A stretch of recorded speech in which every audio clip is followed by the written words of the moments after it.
قیام کہہ رہے ہوں تو آپ کا بدن قیام کی حالت میں ہو، ہلتا ڈلتا نہ ہو جب نماز کی پہلی تک۔ یہ اکثر غلطیاں ہوتی ہیں اور خاص طور سے جماعت میں شامل ہوتے وقت جو غلطی ہوتی ہے اس میں دونوں قیام کا خیال نہیں رکھا جاتا ہے۔ آدمی دوڑ کے آتا ہے یا اللہ کہہ کے نماز میں شامل ہونا چاہتا ہے اور بغیر قیام کیے تکبیرۃ الاحرام بھی کہہ دیتا ہے اور رکوع میں بھی چلا جاتا ہے۔ وہ غلطی سے کر رہا ہے لیکن اس کی نماز صحیح نہیں ہے۔ قیام رکن ہے اور اگر رکن کو غلطی سے بھی انجام دے گا تو اس کی نماز صحیح نہیں ہے، نماز باطل ہے۔ لہٰذا جماعت میں بھی شامل ہو تو تکبیرۃ الاحرام کہنے کے بعد قیام ضرور کرے اور رکوع میں جانے سے پہلے 1 سیکنڈ کے لیے 1 لمحے کے لیے ضرور رکے، اس کے بعد پھر رکوع میں جائے۔ رکوع میں جانے کے لیے قیام ضروری ہے۔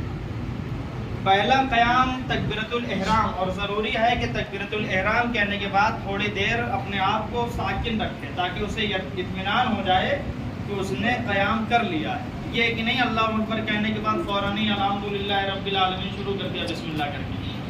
قیام ضروری ہے اور رکن ہے، لیکن الحمد اور سورہ پڑھنے کے موقع پر قیام اور رکوع کے بعد قیام رکن نہیں ہے۔ یعنی تکبیرۃ الاحرام کہنے کے بعد جب آپ نے قیام کر لیا اور الحمد کی سورہ پڑھ رہے ہیں تو اس وقت قیام رکن نہیں ہے۔ یعنی اگر آپ غلطی سے ہل ڈل جا رہے ہیں تو کوئی حرج نہیں ہے۔ رکوع میں جانے کے بعد یعنی سجدے کی حالت میں کھڑے ہوتے وقت بیٹھتے وقت اگر آپ قیام نہیں کر رہے ہیں تو بھی آپ کی نماز صحیح نہیں ہے، نماز صحیح ہے۔ اگر آپ جان بوجھ کے کریں گے تو نماز باطل ہے۔ نماز کی حالت میں بدن کا ہلانا ڈلانا نماز کو فاسد کر دیتا ہے، نماز کو خراب کر دیتا ہے، صحیح نہیں ہے نماز میں۔ لیکن ہاتھ کے ہلانے ڈلانے میں کوئی حرج نہیں ہے، آپ ہاتھ کو ہلا ڈلا سکتے ہیں، بدن نہیں ہلنا چاہیے۔ اور اگر کوئی شخص اسے بھول چوک کی وجہ سے ترک کر دے تو اس کی نماز صحیح ہے۔ یعنی جو الحمد کے وقت قیام ہے پڑھتے وقت اور رکوع میں جانے کے بعد جو قیام ہے اس کو اگر کوئی آدمی بھول سے انجام دے رہا ہے تو اس کی نماز صحیح ہے۔ تکبیرۃ الاحرام کہنے سے پہلے اور اس کے بعد تھوڑی دیر کے لیے کھڑا ہونا ضروری ہے۔ تکبیرۃ الاحرام کہنے سے پہلے اور کہنے کے بعد تھوڑی دیر کے لیے کھڑا رہنا ضروری ہے، کھڑا ہونا واجب ہے تاکہ یقین ہو جائے کہ تکبیر قیام کی حالت میں کہی گئی ہے۔ اس لیے کہ اگر قیام کرے گا جب بھی اس کو یقین ہوگا کہ ہاں ہم نے اللہ اکبر ایک دم صحیح حالت میں کہا ہے، تو لہٰذا تھوڑا سا پہلے اور تھوڑا سا بعد اپنے آپ کو قیام کی حالت میں رکھے، اس کے بعد پھر سورہ پڑھے۔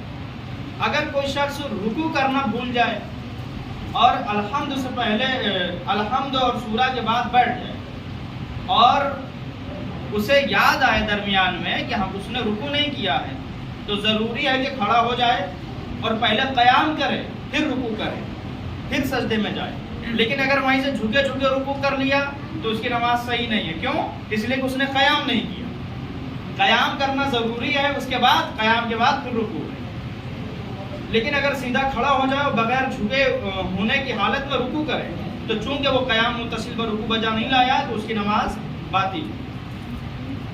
جس وقت ایک شخص تکبیرۃ الاحرام یا قرات کے لیے کھڑا ہو ضروری ہے کہ بدن کو حرکت نہ دے اور کسی طرف نہ جھکے اور احتیاط لازم کی بنا پر اختیار کی حالت میں کسی جگہ ٹیک نہ لگائے۔ لیکن اگر ایسا کرنا مجبوری کی حالت میں ہو تو کوئی حرج نہیں ہے۔ بغیر مجبوری کے کر رہا ہے، یعنی آدمی کو اتنی کمزوری محسوس ہو رہی ہے کہ وہ بغیر ٹیک لگائے کھڑا نہیں ہو سکتا یا اور بھی دوسری چیزیں، تو ضروری ہے کہ بھائی وہ ٹیک لگا لے، اس لیے کہ اس کے لیے ایک عذر ہے۔ بغیر مجبوری کے اگر ایسا کام کر رہا ہے کہ کھڑا ہو کے نماز پڑھا اور پیچھے کھمبا اور ٹیک بھی لگائے ہوئے ہیں تو اس صورت میں نماز صحیح نہیں ہے۔ احتیاط واجب یہ ہے کہ قیام کے وقت انسان کے دونوں پاؤں زمین پر ہوں، لیکن یہ ضروری نہیں کہ بدن کا بوجھ دونوں پاؤں پر ہو، چنانچہ اگر پاؤں پر بھی ہو تو کوئی اشکال نہیں ہے۔ یعنی اگر بیٹھ سکتا ہے، پاؤں زمین پر ہے، کسی وجہ سے کھڑا نہیں رہ سکتا ہے تو بیٹھ کر کسی ٹیبل پہ یا کسی اور چیز پہ نماز ادا کر سکتا ہے۔ اگر متحرک بدن کی حالت میں کوئی شخص مستحب ذکر پڑھے، مثلا رکوع سجدے میں جانے کے وقت تکبیر کہے اور اس ذکر کے قصد سے کہے کہ جس کا نماز میں حکم دیا گیا تو وہ ذکر صحیح نہیں لیکن اس کی نماز صحیح ہے۔ مثال کے طور پر آدمی رکوع اور سجدے میں جو مستحبات انجام دیتا ہے،